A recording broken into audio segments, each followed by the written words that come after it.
Welcome to my latest experiment. This is a big one, the one I've been waiting for all my life. What is it? Try to imagine all life as you know it stopping instantaneously and every molecule in your body exploding at the speed of light. Oh my God. The cream will rise to the top, oh yeah. And I am the voice of the voiceless. And there is no one that does it better. The Guy and Harley podcast, streaming all over your face. Perhaps that was the most important part. Can you dig it? Can you dig it? Can you dig it? Pigville on the internet. All I need in this world of sin is me and my girlfriend. Welcome to the Guy and Harley podcast. I am Guy Pigden. And I'm Harley Neville. And we've got a pretty chock-a-block show today. It's had a good feedback. We've got questions to answer. We had to jump right in because, you know, we were going to maybe put this off for another few days, but the feedback's coming fast and furious. Yeah, it's just been coming thick and fast. Vin Diesel. So we thought we'd better get into it. So, first on the agenda. A film has been released this week called Mordecai, which is Johnny Depp, who plays a kind of a bumbling Inspector Clouseau-esque private investigator with a funny mustache. Right. And basically, people have said that the film is terrible, the trailer is not funny, and it's a big embarrassment, and everyone's sick of Johnny Depp, and there's articles like, where did Johnny Depp go wrong? We all hate Johnny Depp, etc., etc. Who hates Johnny Depp? I don't hate Johnny Depp. I'm a bit sick of his quirky characters, I guess. Exactly, that's what they're talking about. Right, yeah.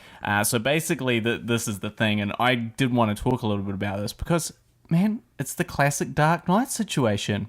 You know, die a hero or live long enough to become a villain. Right. And, you know, that's the thing. We all loved Johnny Depp for his quirk. That was the whole thing. And, you know, back, I guess, 15, 20 years ago, we're like, you know who's fucking cool? Who's not mainstream? Johnny Depp. You know why? Because he picks interesting, quirky roles. So he's a victim of his own success, really, because he's taken that quirkiness and made it mainstream. Yeah, and also it's just this, but I just think it's very unfair because, you know, you like someone for something, and this is what we do as a whole all the time, is we like someone something, and then just at a certain point, no particular reason, we just go, you know what, we hate that now. That thing that you do that makes you special and talented, we actually have decided we just hate. That we loved you for before, now we hate it. Well, he probably should play a real straight role. Just to show that he can, just to break the mold. Well, I think there's some validity to that argument, but he has done straighter roles. Like he was nominated for an Oscar for Finding Neverland for playing, who was the guy that wrote Alice in Wonderland? Peter Pan. T.S. Lewis, Eliot, someone? I don't know. Okay, well, Peter Pan definitely did not write Alice in Wonderland. I'm pretty sure. I'm going to go out on a limb. And say it wasn't Peter Pan, who was part of another fictional book called Peter Pan. He's got eternal youth. He can do anything with that time, even write a book. But anyway, so I think, you know, from time to time he does play norm characters, but I think that what has always appealed to him is playing kind of semi-weirdos, and that's what excites him and what he enjoys. And now we're just all hating on it. I just think it's a bit unfair. Well, see, I hadn't even heard of this film, and I thought a Mordecai was a type of orc on Lord of the Rings. Well, you might be right. That is one of the names for him. I don't know, but basically... Well, the name of the big orcs on Lord of the Rings, what are they called? Don't know? No. Moving right along. But, you know... The viewers will know. This whole thing is... But I do agree that, like, obviously you have to at some point say, okay, well, maybe... Because I think what everyone hated, because he's got this really big moustache in this one. And people didn't like that because most of the jokes centered around the fact that he has a silly moustache. Right. I think I have seen the trailer for this, actually. And everyone just says, and the whole thing of it not being funny is like, basically, it's one of those trailers where someone just says someone's name a whole bunch of times. Like, that's a thing. Like, Mordecai. Yeah. You're up to mischief. What are you doing? And I fucking hate that. I do. I think that's stupid, and it's not funny, and there's no reason to cut a trailer like that. So was the film good? Well, I'm not going to watch it in the movies, so I'm not going to be Right. able to comment on that, but I think it's currently sitting at about a 4 out of 10. Right. So anyone seen that film, let us know. Let us know. Pigville Productions on Facebook. But please give Johnny Depp a break. Yeah. He's done cool shit. He still keeps doing cool, interesting stuff. And he's so handsome. So, for all those things, and, there's the thing, is like, did you love him in Edward Scissorhands? Did you love him in Pirates? Ed Wood? Did you love him in Pirates of the Caribbean? If so, then fucking don't be hating on him because, he picked some other weird roles. Like, everyone was on his ass about Transcendence, which was a cool idea about basically someone becoming a kind of integrated into a computer and becoming self-aware and all that shit. That's a really interesting idea. Yeah, it's a shame that the film didn't turn out that great, but that wasn't really his fault. He picked an interesting role and, now he's getting, all the shit for it. So, give the Deppster a break, eh? What's some of the feedback we got from the fans? Feedback from the fans. Questions.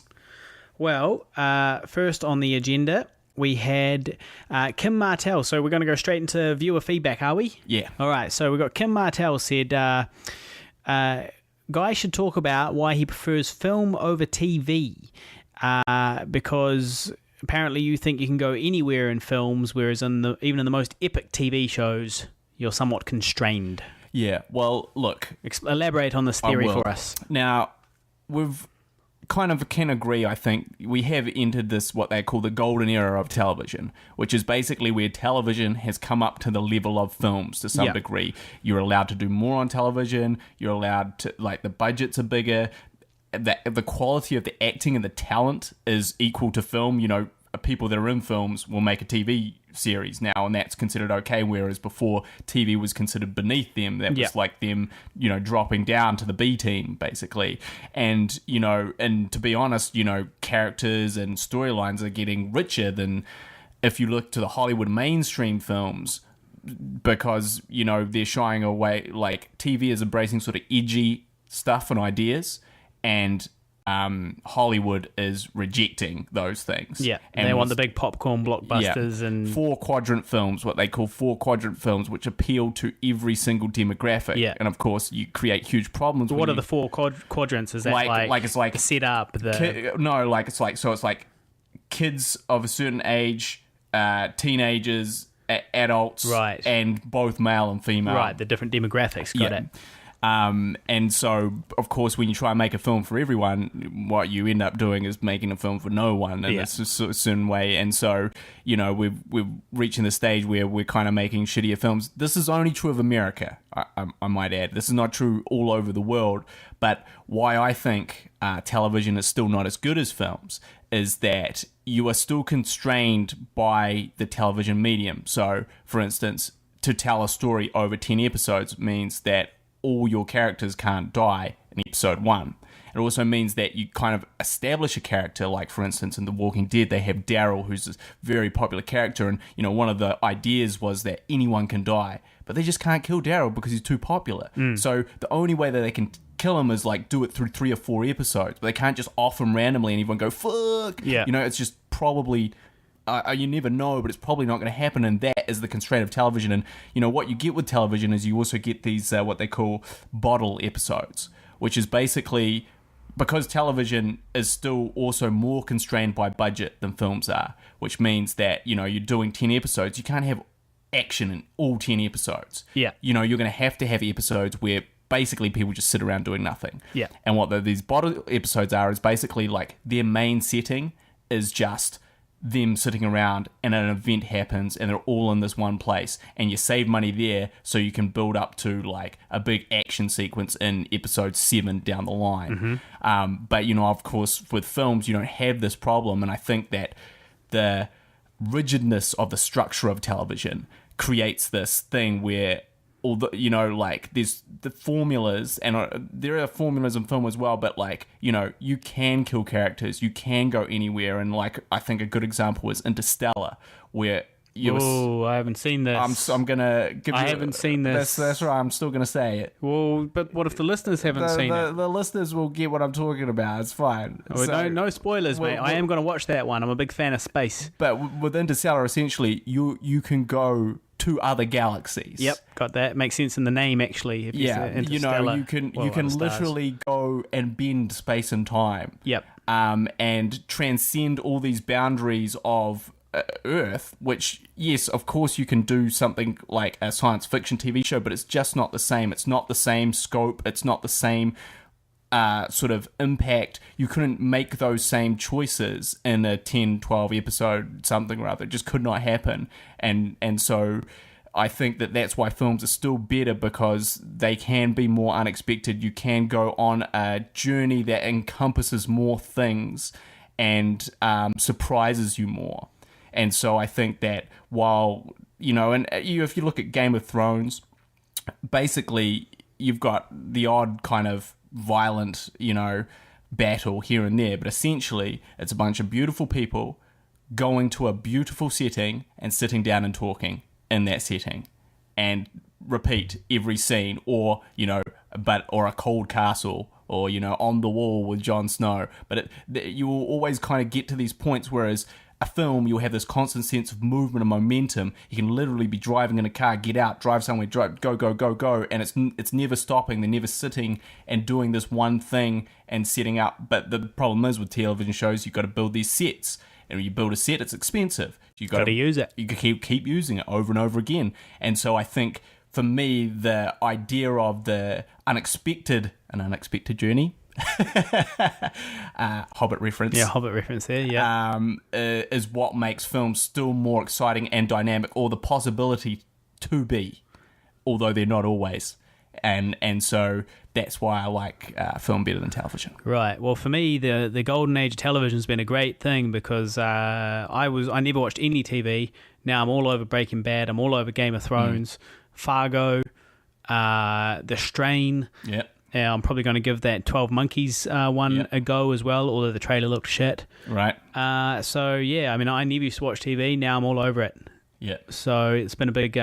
Also, we should note you've seen 2 films this last month. Yeah, well, that's the thing. Guys watch like 10 films or something. Did you count how many films it was? I did count. I think it wasn't actually as many as I thought it was. I was like, that's kind of poor effort on my part. Well, so guys seen maybe like 15. Okay, so guys seen like 15 films in January. I've seen 2. Yeah. Look, January's finished. And one of now. them wasn't even a fucking film. It was a film. It was a documentary film. Wasn't it like The Nature of Existence? But wasn't it a TV series made into a film, or no? Not that I'm aware of, but it might have been. But Okay. yeah, it was good. It was good. Listeners, check it out. So that actually segues reasonably well into the next... Well, actually, no, let's keep it film, all right? So the next thing was...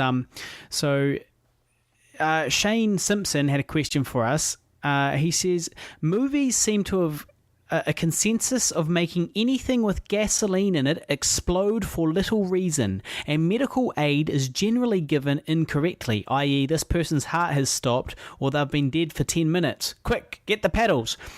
Is there some agreement between filmmakers to continue using these things, or is it because that's what people expect to see, so changing from inaccurate portrayals of things to accurate portrayals of things is just going to be too jarring for the audience? Right. Well, yeah, so he's talking basically about filmmaking tropes. Right. The old unlimited gun magazine, yes, these types of things. And I think that it's actually a combination of those two things. So on the one hand, you are sort of delivering what the audience has come to expect.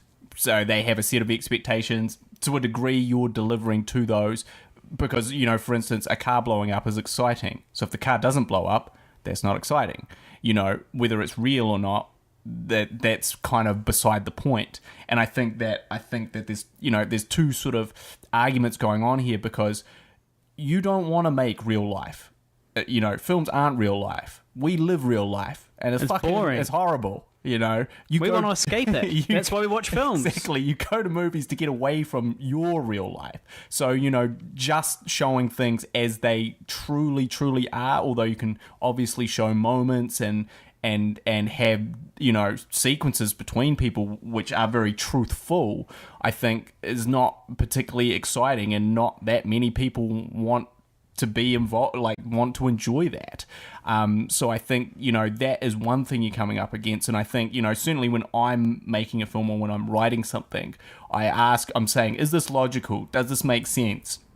But then is this fucking boring? If it is logical and makes sense, and like, can I push that to some degree and it still be acceptable? Because I think that, you know, like, if you let just everything be dictated by, you know, the rules of the real world, you are going to make some very mundane films, and sometimes you just need that extra bit of spice and that extra zing to, you know, make a story come alive, even though it's kind of fantastical. If it's true of the movie world, if it's true of the movie that is going on, and it's true of their story, you go, okay, that's fine. And if it seems out of place, and, you know, someone does something out of character, or an action that doesn't really work or make sense, then everyone goes, oh fuck, I'm out of this movie. It's just a fucking movie. It's bullshit. Which I hate when that happens. Yeah, it's a real peeve of mine. It is a very fine line to walk. So, you know, you have to be sort of conscious of it at all times. There is definitely not an agreed upon group of cliches that filmmakers all do, although it may seem like that at some point. Well, see, the thing is, Shane, I think that it's basically what it comes down to there is it's lowest common denominator sort of shit here, which is 70% of the population at least are idiots, and they want to see the same shit again and again. And so I think, you know, filmmakers are just like, we'll just give them what they want. We'll put this in here, put a couple of explosions. It's completely unrealistic, but, you know, you keep that lower end happy, and you know, you got a film that sells, because 70% of... Yeah, that's true. And I think also you run into this real problem of challenging the audience, because obviously you want to challenge the audience. You want to surprise the audience, but you don't want to alienate the audience. And to challenge someone is to alienate them to a degree. And so no one wants to make that choice, because at the end of the day, there's two things that are going to happen. One, people say your film is genius, it's a classic, everyone responds to that challenge and says you're the best, right? But the much more likely outcome is everyone just switches off and goes, fuck this film, I hated this, I didn't like it, and you know, I would not recommend this to my friends. And so, you know, to take that risk, to make that choice, you know, when you're making a film that's going to take, you know, between 2 and 5 to 6 years to make is a difficult one. And what you see in Hollywood is people erring on that side of, well, let's not challenge them because this cost $100 million fucking dollars. Let's get that money back. Yeah, so let's think about that. Well, so moving on to the next question, which is from James Graves. Now, he didn't really pose a question per se as much as he gave us a topic. He gave us the topic of ghosts, you see, because he saw a woman wearing a Civil Era dress. So he's a believer. He saw a woman wearing a Civil War era dress. Wasn't just an unfashionable lady? Wasn't just an unfashionable lady. He is from Missouri. So, so yeah, I don't know if that's just what they wear around there. Here's a question for you. When people die, did their clothes die too? That's a good question. Yeah, what's the story there? I mean, like, why would she not be naked? Or wearing more conventional... She's, obviously she's been a ghost for a couple hundred years. She's followed the fashions. A hoodie and jeans. Yeah, well, I mean, what's the story there? Do their clothes die as well, I guess? Well, I think it's that idea of they're trapped in their own time, whenever that is. Yeah. Do I believe in ghosts? Well... Do we? I don't. You don't? Why don't you believe? I don't... like, I'm waiting for a ghost to pop up. Yeah. If a ghost comes to me... It's like old X-Files. I want to believe. Yeah, I'm like a fucking Mulder. Yeah. Right? Yeah.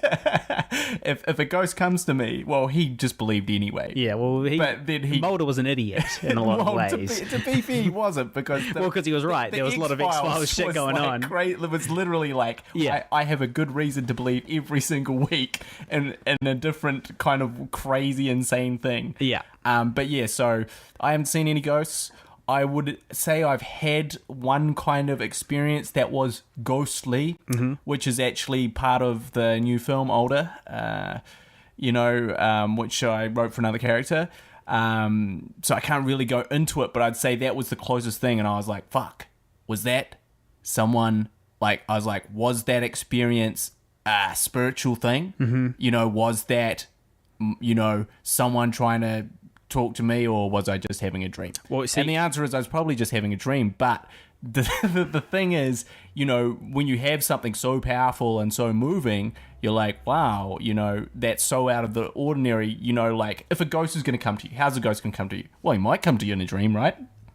Sure, or a dream might come to you in a dream. Exactly. So that's the thing. Yeah. You know, like, so of course logically you say, well, it was just a dream. Yeah.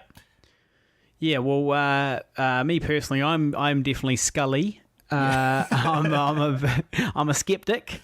Yeah. Definitely. It would be a lovely idea. I wish that there was some sort of afterlife, or this notion of like the supernatural. It's all very romantic. Well, that's what Stanley Kubrick said. He goes, look, I'm having trouble with this ghost things with The Shining, because seeing a ghost would be a happy thing, because you know there was life after death. Guys, ghosts are great. And Stephen King was like, what the fuck is this guy talking about? Yeah. Well, he's right. You know, that means in one sense he's right. But if ghosts are real, sure, those ones are trapped on Earth, maybe, but presumably trying to terrorize you. And that does mean that presumably there is a soul. Yeah. Right? And if there's a soul, there must be some place where that soul goes, because otherwise there'd be literally billions of ghosts all over the Earth. Yeah. So most of them must move on to the next plane, you know? Yeah. Which means, you know, yay, life after death. Like, well, that was happy. Stanley Kubrick's point. Yeah. So good for him. Now, I agree, Stan. Now, I did have one ghostly experience once, though. Yeah. This was after my dog Slade had died. I'd had him for 13 years, and he died of cancer. And we used to always have naps during the day sometimes, you know, like after work or whatever. Because you're a lazy fatso. Because my job's a very, I worked hard to get a job that is easy. That's how I operate, okay? Now, so I have lots of time for afternoon naps. And so I used to have afternoon naps with my dog, and then after I got him put down, I had a nap. I had an afternoon nap a few days later, and I was like sort of half asleep and just waking up, and I swear I could feel him just lying beside me, like nice and warm, you know. And I was like, oh, he's here, you know. And I sort of felt like I could almost sort of hear him snoring, and it kind of felt like. It felt like a passing thing. It didn't feel like it was going to be there forever. It felt like he'd come back to say goodbye, you know. And then I smelt a really stinky fart, right? And I knew it was him. You know, it smelt like a real stinky old Slade fart, you know. And so he ghost farted in my bed to say goodbye. And, you know, that sounds like what he'd do. That does sound like exactly what he would do. Because he really did fart a lot. And it really did stink like absolute shit. Yeah. And was incredibly horrible for anybody that within the vicinity had to be a witness. Yeah. So that was my ghostly experience. But overall, I would say that I am not a believer, and that is due to the mountain of evidence against ghosts and the complete lack of evidence, except for hearsay and eyewitness film reports. Ghostbusters. Ghostbusters. that documentary Ghostbusters. And so I'm not a believer. So that's our thoughts on that, James. And then the next topic we had, also from James, was aliens. Now, you got to be a little bit more specific with your questions, but it was more of a topic. It was aliens. What do you think of aliens, Guy? Aliens exist, man. I'm fucking full Mulder on this one as well. Yeah. But, I mean, this has got basis in actual scientific sort of fact here. In the sense that, you know, we are, part of a infinite universe, apparently. And you really think in this entire fucking universe is just us? Come on, man. And I actually think, want to take it a little bit step further. This could be a Prometheus type situation. Did you watch that? Yeah. Twice. Why did you watch it twice? I don't know. Just did. Not that he pours his DNA drink in the water and not so much that, but more that aliens came to Earth at some point, or are still sort of monitoring us as a little science project. They're like, here's a habitable place. Let's kind of encourage the evolution of life here. See what we get. It's kind of like playing SimCity, basically. Yeah. On a very long time scale. And, we'll just see how these little creatures do. Right. And so we'll kickstart that. Yeah. I feel that is completely plausible. Right. Is that the case? Well, I have no idea. Could just as likely not be. But I'm saying that if some aliens came down tomorrow and like, look, we've just grown you and we fucking own you, right? And we're not impressed by what you're doing here, to be perfectly honest. And we're gonna obliterate you entirely. As you would start a new game, SimCity. I'd believe it. I'd be like, shit, man. Yeah, it all makes sense. That all pointed towards us in a lot of ways, you know.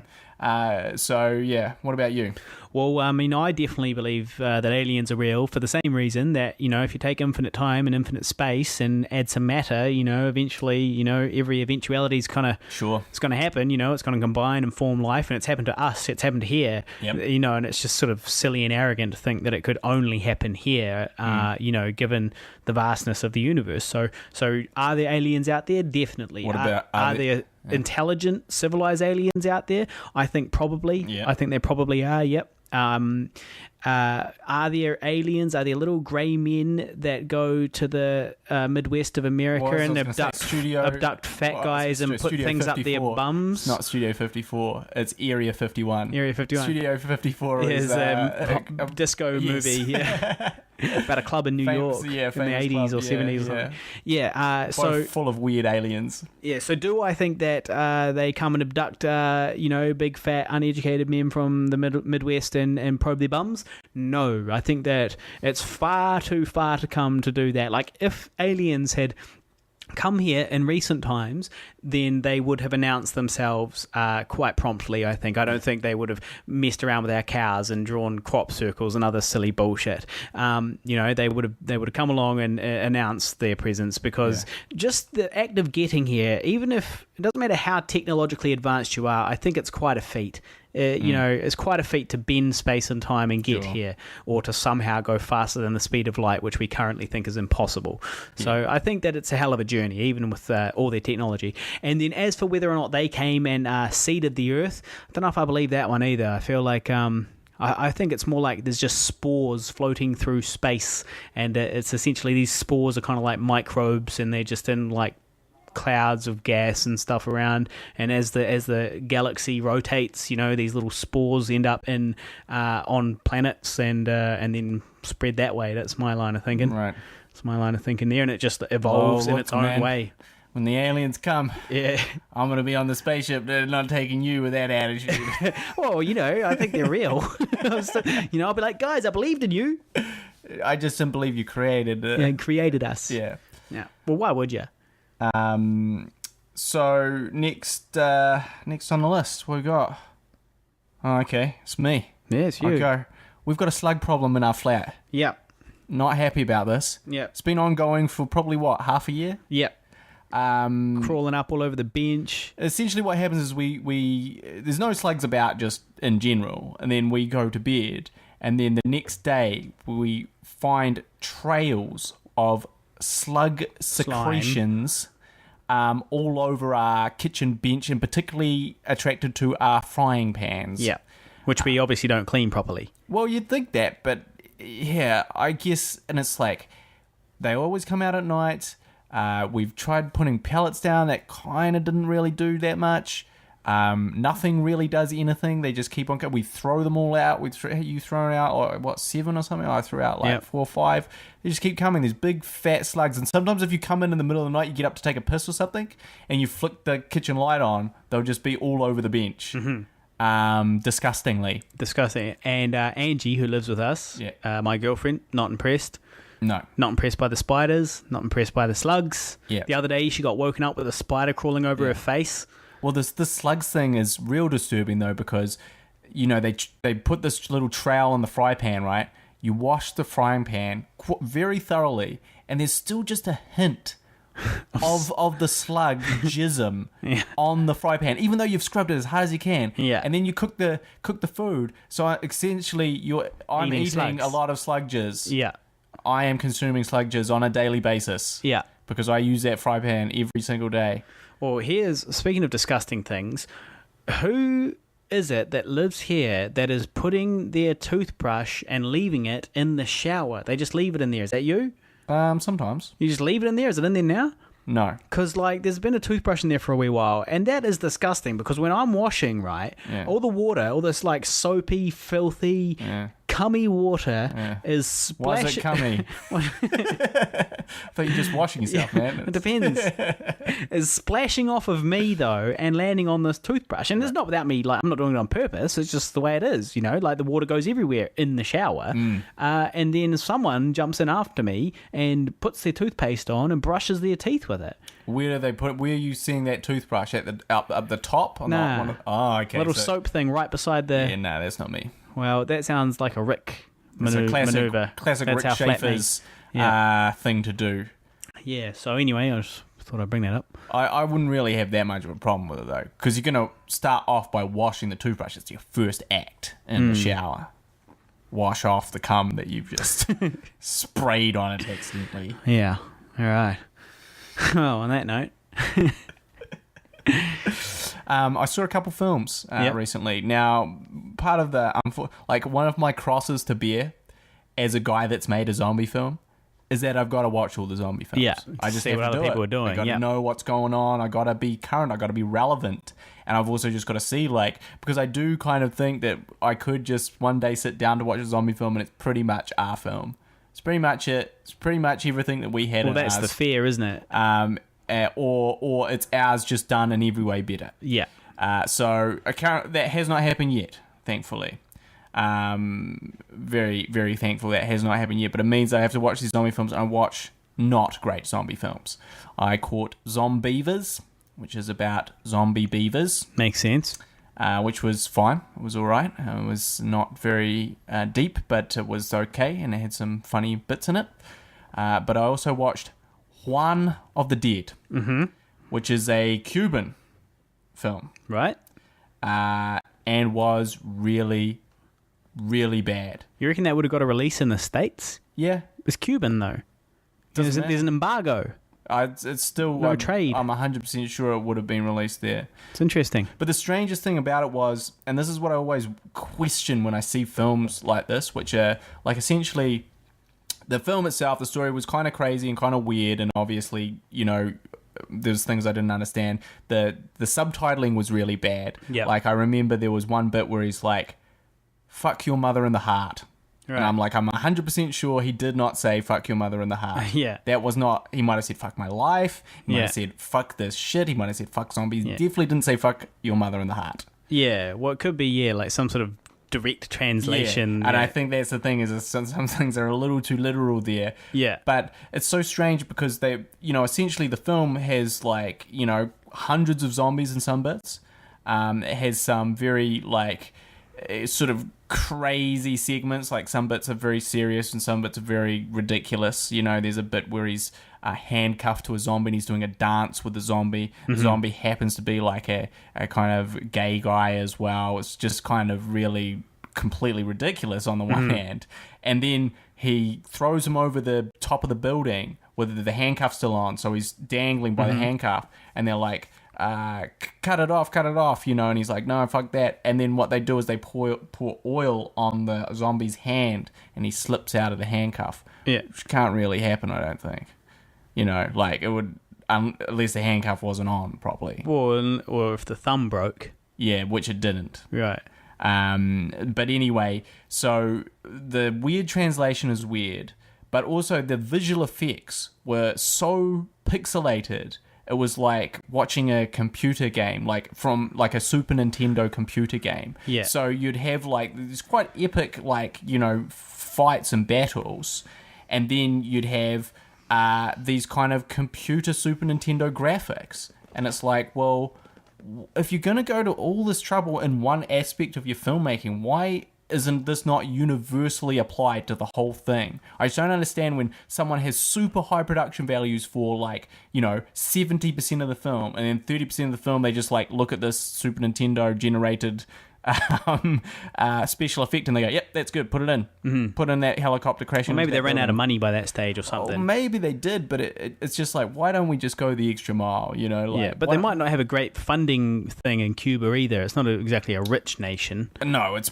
yeah. So it depends who funded it. Yeah, but it was really insane. I recommend it as a curiosity, but not if you just want to enjoy a film.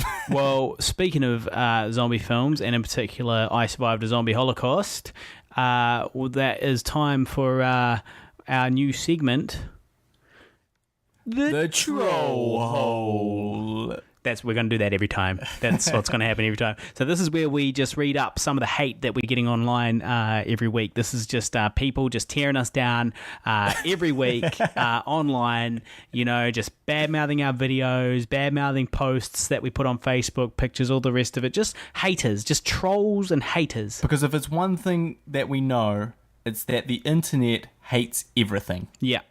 And so we have summarized some of that, and I'm going to read it to you. So this is on the trailer for I Survived a Zombie Holocaust, which is on YouTube.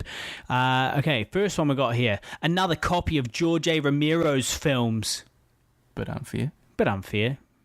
Yeah, I mean, every zombie film is kind of a copy of George A. Romero's films, if you think about it. But, all right, what about this one? Looks like the same old sexist garbage. Though over half the population is female, 95% of the zombies and crew will be male, especially those shown killed. Zombies and humans, typical. Years of conditioning by other films have made it such that the makers of this stuff can't even imagine it any other way, apparently. I'm going to jump in and say it's not actually or he, whoever it is. Well, it must be. Well, I guess I was going to make a sexist generalization and say that's got to be a woman. Big mistake, buddy. But anyway, actually, we've got heaps of chick zombies. Yeah. Definitely 50% female zombies. Yeah. Well, I said as much in my reply. But I mean, it was such a silly, classic troll hole thing to do because she hasn't seen the film. Yep. She's seen a trailer, and in the trailer there are females. Now, I think in the trailer there might be more males than females, perhaps. I'm not really sure, but you'd have to sort of pay a lot of attention to figure that out, and it certainly wasn't done on purpose. Yep. And so she hasn't seen the film, and she's just like jumping in there with this massive assumption that it's going to be, male dominated, and yet actually in our film there's actually heaps of female zombies, and that's just because I guess like lots of the women around Dunedin when we were filming were like keen as beans to get involved. Got a boner for zombies. Yeah, just jumped in and we're keen as to get involved with it. We had like heaps of uni students and like school students, high school students and stuff like that, and heaps of them were female. So like this is just a load of crap. So DNT me. That's the name on YouTube, DNT me. You got us all wrong, man. Yeah. So what's next? Fuck her. Demetrius Elevizos. Boobs, 10 out of 10. Movie sucks zombie tits. I like that burn. Sucks zombie tits. That's not bad. Yep. And he's referring to the boobs in the trailer. Gives them 10 out of 10. So that's Rhiannon Johannick, her boobs. He gives them 10 out of 10. Fair call. Movie sucks zombie tits. He hasn't seen the film. Has not seen it. What about that one there? Well, what about... Yeah, well, I clicked due to boobs like mostly everyone. Dear makers. Didn't get in filmmakers, just dear makers. Attention whoring with boobs won't make the movie better. To which I replied, well, that's true, but it will get a lot more views on the trailer like your view. Which is kind of the point. Good point. But that has been the Troll Hole. Now, what's happened, unfortunately, is we did not have time for this segment last time. So you get twice as much awesome tweets. And there was a lot of people that were very angry and let us know that they demand that this segment be on. So now it is time for...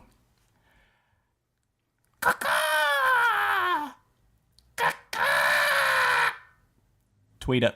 That's a pre-record, right? That you pre-record. Yeah, I recorded that one a while ago and I just play it because, the intro is just pre-recorded. It's just sometimes it sounds different, Sometimes it sounds a bit like more obnoxious than normal. I don't think it's obnoxious. I think it's catchy. I think it's obnoxious. So, what do we got here? This is a good one. This is from Larry Wright, filmmaker. Apparently, being a social media expert on Twitter consists solely of auto-sharing, posting 100 articles a day, and retweeting everything. Well, that's true. This one's from Harley Neville. Who? I'm not the type to make sweeping sexist generalizations, but women are good at sweeping. Oh!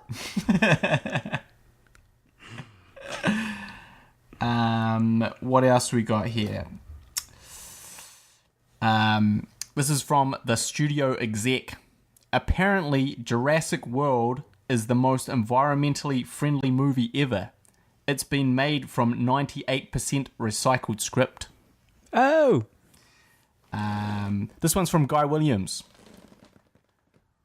I saw a bloody good sunset, but I forgot to take a photo of it.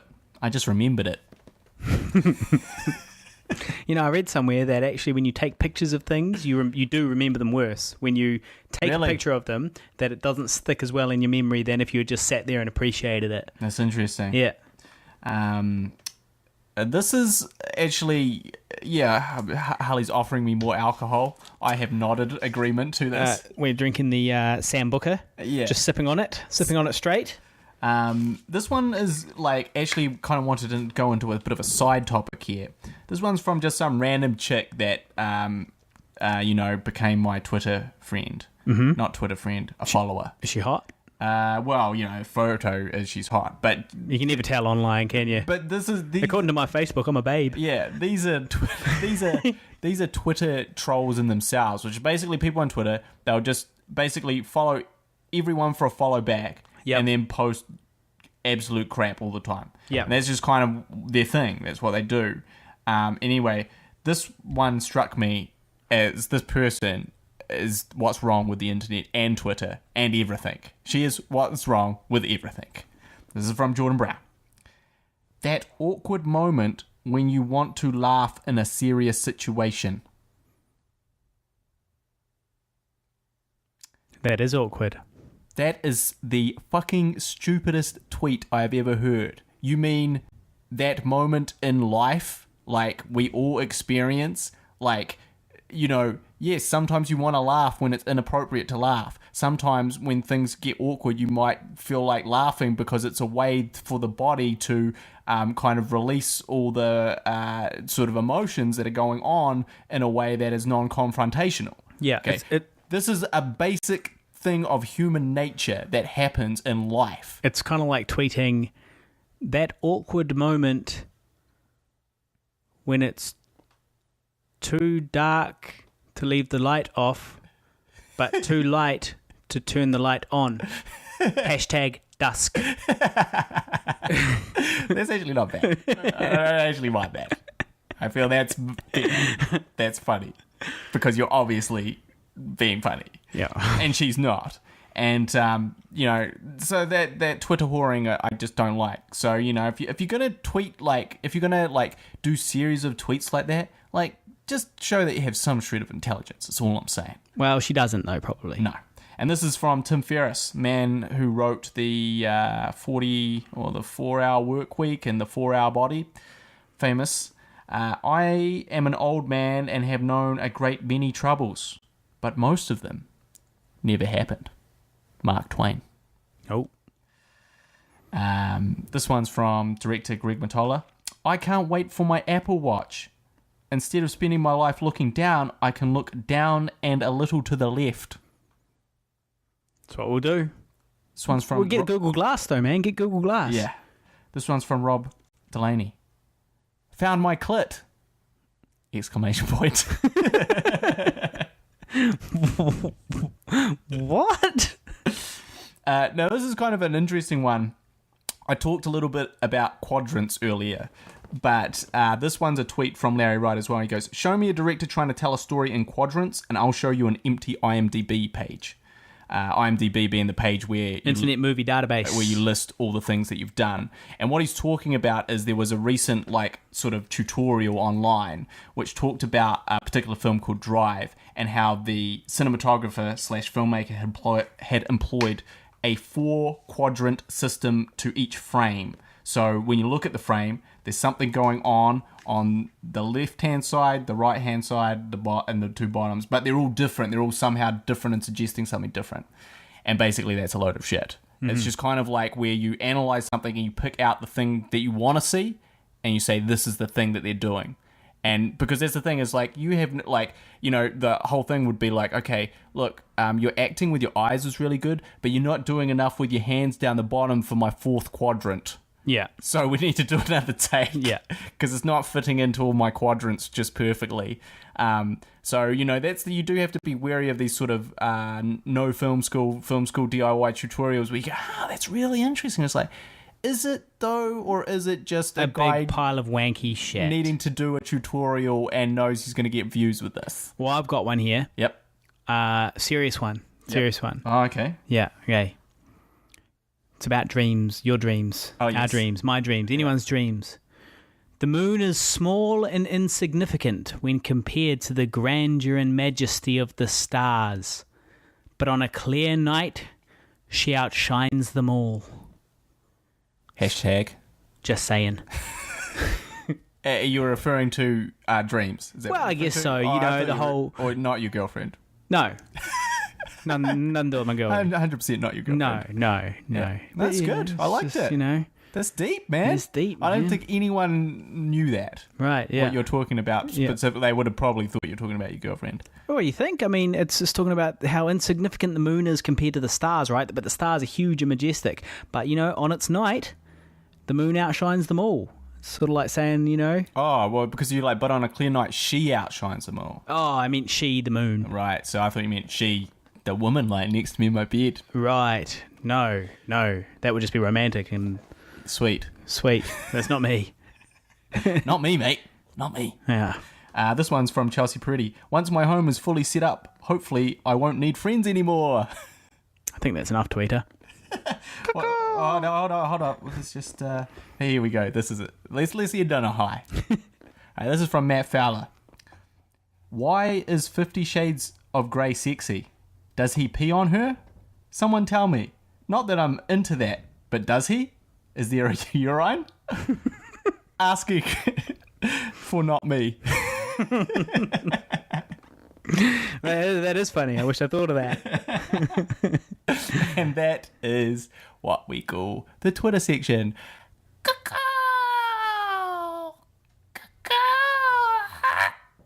Tweet it. You sure that's a pre-recorded... Pre-recorded. Yeah, all right. Okay. Wow. That wraps up another episode. Yeah. Of the Guy and Harley podcast. I hope you've learned something, dear listeners. So we'll end on a poem, as we always do. Through. You just really got to get all your poems in there, don't you? Well, don't worry about that, because I know you think I'm some sort of fucking amazing I spoke author too here. soon on this James K. Baxter. Yeah, well, I'm quickly running out of poems that I'm willing to perform on air. Right, okay. Here's another one. Serious one. This is deep, man. This is deep, this Okay. one. All right, so this one's called Plato's Cave. You think you're alive, but you're in Plato's cave, bound and shackled, a corporate slave. Work your day for a worthless wage, buy shit you don't need to decorate your cage, or break your chains. Take up the fight. Let yourself be blinded by the light. Ascend with me to see the sun, so I don't have to be the only one. Whoa. Yeah. Sit back and take all that in. Let that just sit for a little while. Digest that. So, we do have one final segment though. okay. We've got to stop doing these false endings. The viewers are getting hope that it's all over, and then They we want keep hitting more. them. They want more. Now, this is a new segment that we call Alcohol Review. This is because we are drunk alcoholics who drink too much and need it to get through the day or even perform a podcast. Yeah. And so we're going to try some alcohol from... Where is it from? So this is from Colombia. It's been brought over especially for us. It's called aguardiente. And, Which is what? What is that? Well, I mean, if my understanding of Spanish is that agua is water and diente are teeth. Water teeth. Water teeth. But I doubt that's what it means. Right. But aguardiente, water teeth. So Okay. So apparently you're not supposed to supposed to sip on it. Apparently it's not a sipping drink, it's a shotting drink. Right. So I'm just going to pour those there for you. Just a little shot. It doesn't come out very quickly, does it? We've got some technical issues. You gonna fix that? I've got one other thing to touch on. Touch on it. I got one other thing to touch on. I watched a terrible anthology film the other day called Creepshow 3. I noticed that you didn't mention Creepshow 3 in your list of films that you'd watched. Yeah, but that's because it's in February. I watched it in February. My list was for only January. It will be listed in February, but it was. And this is what happens very occasionally: is essentially you have a successful franchise that has some degree of name value. Now, the first Creepshow was done by Stephen King and also George A. Romero. So it had a very high pedigree and it was kind of a surprise hit. And then they did Creepshow 2, which Stephen King wasn't involved in, but George A. Romero wrote one of the things, but he didn't direct it. He directed the first one. Mm-hmm. And it's not as good, but it's still passable. Now, this third one that came along was sort of 15 years later. And this is kind of what happens is basically a small production company, or like, you know, a kind of a cheapo straight to DVD company will buy like the name of a franchise, and so they'll brand it Creepshow 3, and yes, it is 4 or 5 horror tales, but retains absolutely zero relation or quality to the previous installments. Yeah, and the filmmakers win though, right? That wrote the first one and made the first one because they'll probably get paid out a little bit for them buying that name. Yeah. But you know, it is just a cheap cash, and to fool poor souls like myself, fans of this type of film and fans of, you know, the brand, and then I get duped and waste an hour and a half watching these awful films. Yeah. So do not watch Creepshow 3. The other ones is welcome to check out. So now we're going to jump into this. Third films are very rarely good in my experience. Like, apart from ones that are planned as a trilogy. If it's planned as a trilogy, it's good. But if it's just like the sequel and another sequel, they're always terrible. Yeah, no, that's definitely been the case for the majority of films. So beware. All right, so I'm going to try this aguardiente. And now, are you going to shot the whole thing as we were told? That's the way the Colombians do it. Guess we've got to do it. Do it the traditional way. So cheers, mate. Cheers. It's not too bad. It's not too bad at all. A little bit cinnamony, a little bit. Just got that. Got the kick. Spoke a little bit too soon. Not bad. I guess vodka-ish. Yeah. Well, I think it's kind of Sambuca-ish, to be honest. I think it's got that kind of that licoricey kind of flavour to it a little bit. Right. But maybe you can't tell because we've just been drinking Sambuca, which also has a licoricey flavour to it. And tastes like Sambuca. So yeah, not bad. Now, there was actually another couple of things. I know we shouldn't do this, but there is... Shane Simpson talked about the Sri Lankan cricketer who was sleeping in Christchurch. He's actually Pakistani, but continue. Oh, correction, Shane Simpson, he was Pakistani, and he suffered from sleep paralysis. Yes. And maybe you can enlighten us. He thought he was attacked by... Yeah, he basically thought he was attacked or tormented by a ghost. Because he was living in Christchurch. Christchurch has a lot of history of, you know, so he was in drama. This hotel. He had suffered this sort of attack. He thought there was a ghost in his room with him. He requested to be moved rooms. He was so terrified that he couldn't train for the next 2 days. He was so shaken by the experience, and he was basically like, yes, I was sort of tried to be possessed by a ghost. And of course, you know, the Pakistani team were like, well, we're not saying this. He's saying this. We're just saying, like, we're easing back on these ghost accusations. And the hotel was kind of like, well, he just asked to be moved rooms, but there's no ghosts here. Yeah. So everyone was, and they're like, well, what happened? Why was he so, what was this horrible experience? And what they're theorizing is that it could be sleep paralysis. Which, if you've never had before, would be, or is very terrifying. Have you experienced sleep paralysis? No, I've suffered from sleep apnea but not sleep paralysis. What's that one? What's sleep apnea is when you stop breathing in your sleep. Right, okay. Which is it's also scary because basically what happens, generally speaking, is that in your dream, you dream that you're suffocating. Yeah, so I think I've had that. Your dream becomes a nightmare, so either you're drowning or someone's choking you or your mouth is being covered by something. Yeah, or you're getting deep-throated by a big guy. Didn't have that one. Oh. That was not how I... I mean, no, neither. Yeah, right. That's not what I had. An example. It's an example. Just I read something about that. But anyway, it sort of becomes your worst nightmare. You can't breathe, and then you wake up, gasping for air. And you can also it can go a little bit further where you wake up and you still can't breathe. Well, I have actually experienced sleep paralysis on a number of occasions. Right. And when it first happened, let me just interject. All right. Now, this doesn't have anything to do that you've wanked yourself to the point of paralysis. I just can't. And you're just really exhausted and tired, and you're just move. laying there and you're like, I just fucking can't move. This is horrible. And you dozed off and you woke up and you're still so exhausted from the furious beating. The 8-hour marathon. You sure it's not that? No. That's a very different feeling.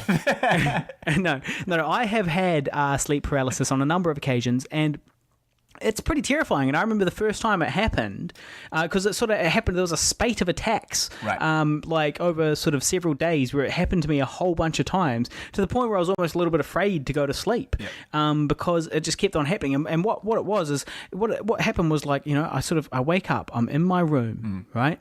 And I just feel very slowly sort of a weight getting on top of me, as if someone's climbing on top of me and holding me down. Just what right? The ghost thing. And I'm just there, and you can feel this presence and feel this weight, but you can't see anything, and you can't move or make any noise, and it's fucking terrifying. Mm-hmm. And I remember on this first occasion, it only happened once, I even heard something.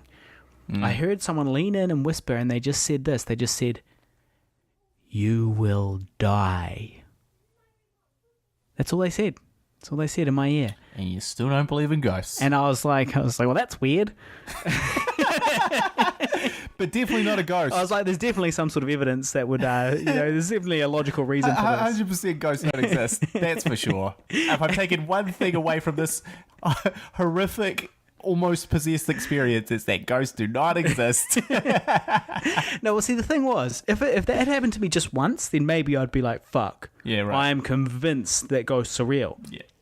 But it kept on happening, and I remember, Slade, my dog, was in the bed with me, and I'd be trying to wake him up, right? Because if I'm thinking, if I can wake him up, he'll sort of wake me up or something like that. But he's just sitting there snoring his ass off, fucking shit guard dog. Yeah. And I'm sort of trying to make these noises, and I get a few mumbles out, sort of if I struggle really hard, kind of noise, and that's it. But it kept on happening, and what I came to realize was that it was something to do with sleeping on my back, right? Sleeping during the day, or late. Sleeping all day during the day. That was a problem for you. It never happens to me at night. It always happens to me during the day. If I sleep until 11 or something like that, it's always a daytime thing, And my skeptical mind was starting to think, well, why would a ghost attack at a particular time of day? Because that's what's the logic? time they were killed, man. Yeah, maybe. And so it just kept on happening, and it soon sort of came to, at first it was very terrifying, but then eventually once it sort of kept on happening, and what happens at the end is you wake up, because that's the thing. I think you are just dreaming. You're just you're still kind of half asleep. Maybe your mind is starting to wake up, but your body is still fully asleep, And so what happens at the end is you do sort of wake up and snap out of it, and, the first time it happened, I was terrified. Second time, third time, I was like, oh, okay, sweet as, and I just rolled over and went back to sleep. It actually happened to me in this house even. Oh, really? Yeah. At one time, I even dreamt that I sort of got up, managed to get myself out of bed and walk into the hallway. But then I woke up in my bed. So I definitely was dreaming. But I had that sleep paralysis feel, and it was definitely pretty terrifying. Yeah. Well, I heard you wake up the other night. Yeah? Yeah, it sounded like you woke up from a nightmare or something. Really? Yeah, and you're like that. I was still up editing, of course, working. Really? Never sleep. Was this since Angie's been back? Yeah. I think it was, or maybe either since Angie's been back or just before, but I think since after. And you got up to take a piss afterwards as well. Right. So was there? Can you remember that? Nah, I don't remember that. All right. Must have been having nightmares about all those bad things I've done. To people. To people and small animals. Well, that's. I think that's us, isn't it? I think that's the end of the show. 59 minutes. That's a good time to get the fuck out of here. Yeah, I've got to eat my pizza. I don't think anyone's listening anymore. Domino's. All right, guys. Thanks very much for listening. Please add us on the old Facebook. My name's Harley Neville. Guy GPZ on Twitter. GPIZZEY at GPZ. And if you want to email us, email pigvilleproductions@hotmail.com. And as always, if you've got topics for us, let us know somehow. Facebook, Pigville Productions page, Twitter, email, whatever. Just let us know and we'll turn it into content for you. And if you want to see why films are still better than television, probably start watching more foreign films. Big Bad Wolves. Check that out. It's a good recommendation. But if you want to see something that couldn't really be done on television, or Old Boy, perhaps. The original. The original, not the American remake. Not the terrible American remake. Have you seen that? Yeah. Is it terrible? No, I mean, it's okay, but it's just not as powerful and good as the original. You know, I reckon that Quarantine was better than Wreck. Do you? Yep. And I thought they were about the same. I also thought that the American Ring was better than the Japanese Ring, although I thought the American Grudge was far worse than the Japanese Grudge. So I kind of thought the reverse. Right. I thought I actually liked the American Grudge slightly more than the Japanese Grudge. Sarah Michelle Gellar. Yeah, I don't know about that. Yeah. Yeah, I mean, look, it's maybe a dubious opinion. Yeah. But I did. That's the way I felt. All right. Well, interesting. There you go. It's all subjective. Chew on all that. Objective. Subjective. We'll see you next week. You've been listening to the Guy and Harley podcast. Proudly brought to you by Pigville Productions. Laugh it up, fuzzball.